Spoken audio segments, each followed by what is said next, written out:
So, you don't know me, I walk up on the street. What's Kuneo?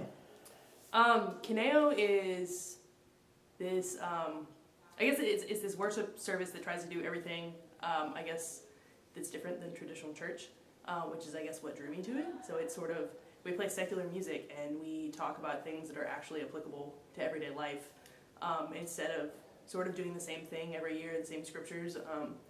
And it's just a community of people that have common interests, that are interested in having a community and serving their community, and then are also interested in sort of exploring some of life's tough questions, and also just sort of, I don't know, just sort of growing and doing it together. So. Mm-hmm. You kind of mentioned it a little bit in your first question, but how does Kuneo and the way that Kuneo does worship change the way that, or how is it different from the way that you think about church, or the way you thought about church before you came to Kuneo? I think one of the best things that Kuneo does is, Kuneo is very active, I think, about trying to sort of heal the wounds that people might have from previous experiences with church. So maybe sometimes when they felt like the church didn't quite fit them or they didn't quite fit in, I think that our community is really good about accepting people for who they are and where they stand. And I think we're also really good about allowing questions. A lot of times, I think in traditional church, you just sort of have to take what's said and you just go with it even if you don't understand it.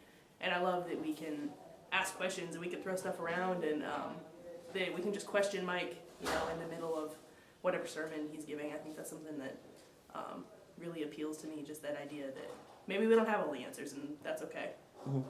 What, in your time as being a part of Kuneo, what does Kuneo mean to you now?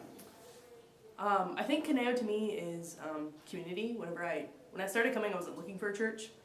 I didn't really want to be in church, but I sort of, I listened to Mike one day, and just the way he approached it seemed totally foreign to me. The idea of church was totally different, and so I think it really just took me off guard. And I was very intrigued by this idea of having a community outside of church, not just a community for that 1 hour on a Sunday and then you go back to your own lives, but the idea of making a positive impact together and actually, striving to make things better as a community was something that just, really drew me in. So I think that that's probably, whenever I think of Kuneo, I definitely think of the community of people that we have. Here's the hard one.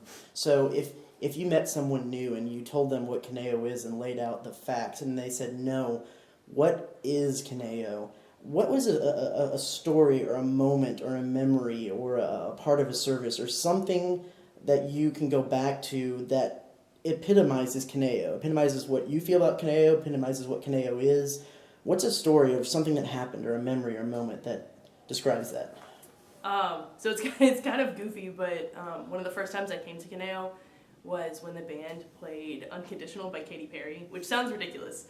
That's kind of what drew me in, but I think it was just one of those moments, like hearing the song that I wanted to hate because it was Katy Perry, but just sort of hearing just a different idea of it, and hearing, it was on whenever we were doing the sermon about like the sex series and about relationships, and that was something we never talked about in church. And so just hearing a different perspective and hearing something I wanted to hate done in such a cool way was just something that I think kind of opened up my perspective about what church could be, or what the idea of having like a community-based service could be. And to me, I was sold at that moment, which sounds really stupid that it's Katy Perry that did it, but just, having the opportunity to have a different perspective was what really got me involved.